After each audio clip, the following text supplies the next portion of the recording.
لیکن مسلمان چونکہ ہر دور اور ہر زمانے کے اندر صف اول کا کردار بھی ادا کرتا ہے، اور ان کا جذبہ، ان کی حریت، اللہ نے ان کو طاقت اور صلاحیت باقی مذاہب کے مقابلے میں زیادہ تعداد میں دی ہوئی ہے۔ چنانچہ ایسے ہی ہوا، مسلمانوں کے جو صف اول کے لیڈر تھے اس وقت شاہ عبدالعزیز رحمہ اللہ اور ان کے فرزندان شاہ عبدالعزیز محدث دہلوی رحمہ اللہ نے ایک فتویٰ صادر فرمایا، اور اس فتوے کا بنیادی مقصد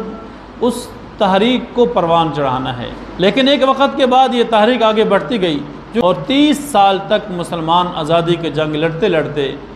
1833 کے اندر بالاکوٹ کے مقام پہ شاہ اسماعیل شہید نور اللہ مرقدہ کو شہید کر دیا گیا۔ 1803 کے اندر فتویٰ صادر ہوا، اور 33 تک یعنی کہ 30 سال تک شاہ عبدالعزیز کے دونوں فرزند لڑتے رہے، اور وہ ہمارے ہیرو ہیں جنہوں نے ہماری جنگ لڑی۔ جب تحریک پاکستان شروع ہوئی، اس کے مصور علامہ اقبال اور حضرت مولانا اشرف علی تھانوی نور اللہ مرقدہ ہوتے۔ ان کا بنیادی تصور جو انہوں نے پیش کیا حضرت تھانوی رحمہ اللہ نے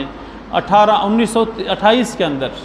ان کی ایک خواہش تھی کہ ہمارا ایسا خطہ ہو جہاں ہم اسلامی نظام کے نفاذ کے لیے کوشش کر سکیں اور اپنے اسلامی معاملات کھلم کھلا آزادانہ طریقے سے کر سکیں۔ 1930 کے اندر علامہ اقبال نے خطبہ الہ آباد کے اندر جو تاریخی خطبہ ارشاد فرمایا، انہوں نے فرمایا کہ میں اسلام اور ہندوستان کے مفاد میں ایک بات کرنا چاہتا ہوں، وہ یہ ہے کہ ہم مسلمان ایک الگ ریاست ہماری ہو، الگ علاقہ ہو، الگ سرزمین ہو، جہاں ہم اپنے اسلام کے مطابق زندگی گزارنے والے بن جائیں۔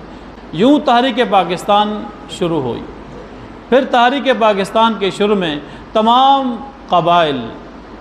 بلا رنگ و نسل کے تمام مسلمان متفق ہوئے، متحد ہوئے، اور اس تحریک کو کامیاب کرنے میں، اس تحریک کو پروان چڑھانے میں کوئی کسر نہ چھوڑی۔ قائد اعظم محمد علی جناح نے